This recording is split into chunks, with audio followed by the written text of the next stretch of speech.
सनातन धर्म है, इस पर कुठाराघात है। ऐसे ही चलता रहेगा तो हमारे सनातन धर्म और हमारी आस्था जो है भगवान के ऊपर वह विखंडित होगी। जघन्य महाअपराध है। पहले तो ऐसे जितने भी अपराधी हैं उनको पकड़कर सूली पर लटका देना चाहिए। ये सनातन संस्कृति की परंपरा और आस्था का देश है। यहाँ आस्था को ही स्वीकार करके पत्थर को भगवान बना लेते हैं लोग, और जो भी ऐसे कृत्य कर रहे हैं व्यक्तिगत तौर पर वो महापापी हैं।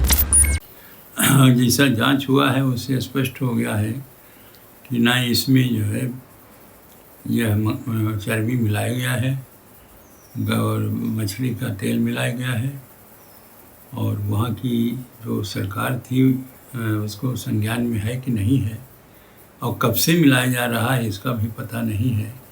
क्योंकि अभी वर्तमान समय में जब चर्चा हुई है तो ये जो खोज हुआ है तो इसकी पुष्टि हो गई है। तो ऐसी स्थिति में ये हमारे मैं समझता हूँ अंतर्राष्ट्रीय षड्यंत्र है। हमारे जो सनातन धर्म है इस पर कुठाराघात है, और इसकी बड़ी गंभीरता से सरकार को लेना चाहिए। और उसके बाद इसको जांच कराने के लिए जो दोषी जो है उसको दंड दिया जाए। साथ ही साथ ऐसी घटना अब न हो, क्योंकि बाला तिरुपति जी के मंदिर का जो आस्था है लोगों में बहुत अधिक है। वर्तमान समय में जहाँ भी देखा जाए लोग बाला तिरुपति जी जाते हैं, वहाँ से प्रसाद के रूप में लड्डू लेते हैं और लड्डू दिया जाता है उनको। और इस तरह से जो घटना हुई है वो बहुत ही दुखदाई है।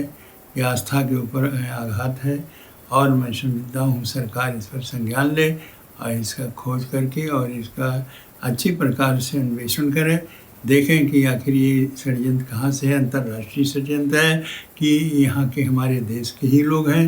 हमारे सनातन धर्म के ऊपर जो कुठाराघात हुआ है वो बहुत ही कष्टदायी है, और इसका जांच बहुत ज़रूरी है।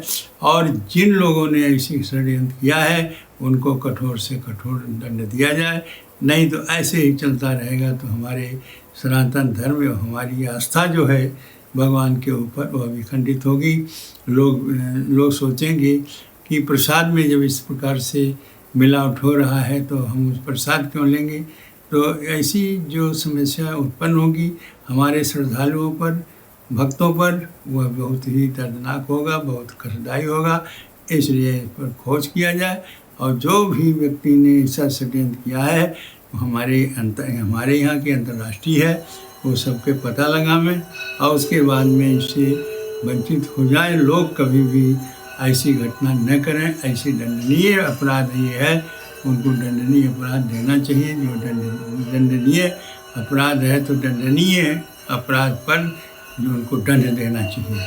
कुल जो प्राण प्रतिष्ठा भगवान रामलला में वहाँ से 1 लाख लड्डू आए थे, क्या माना जाए करोड़ों हिंदुओं का आस्था के साथ खिलवाड़ किया गया था? बहुत ज़्यादा खिलवाड़ हुआ है, और यहाँ नहीं, मैं समझता हूँ जहाँ जहाँ भी वो मंदिर हैं और जहाँ बालाजी का संबंध है वहाँ सभी जगह वो लड्डू जाते हैं, और सभी जगह इस लड्डू का प्रयोग लोग किए हैं।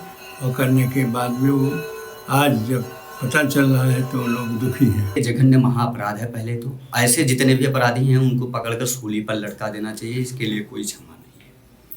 तिरुपति बालाजी में भगवान में लोगों की आस्था रहती है, वहाँ दर्शन पूजन बंधन किए ले जाते हैं। इस प्रकार से धर्म भ्रष्ट करना, पद भ्रष्ट करना, ये जगनमोहन रेड्डी की सरकार में कहीं ना कहीं षड्यंत्र किया गया। और उसके बाद 1 लाख से ज़्यादा लड्डू अयोध्या राम मंदिर प्राण प्रतिष्ठा में भिजवाना, यह भी एक बहुत बड़ा अपराध जो मैं मानता हूँ कि जिसकी कोई क्षमा और कोई विधा नहीं है।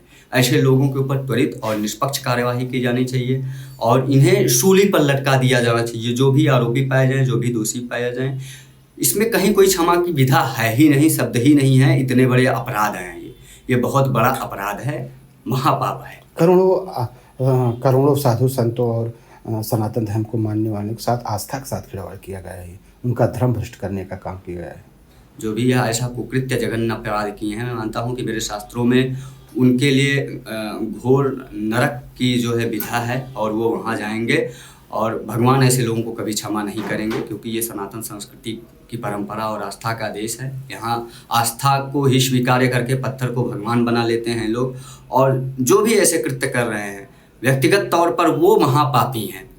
बाकी भगवान राम की प्राण प्रतिष्ठा में सम्मिलित होने वाले लोग और जो तिरुपति बालाजी नित्य प्रतिदिन दर्शन करने जाते हैं वह उनके किसी भी प्रकार के धर्म पर कोई भी जो है प्रश्न चिन्ह नहीं है। वो तब भी धार्मिक थे, आज भी धार्मिक हैं और कल भी वो धार्मिक रहेंगे।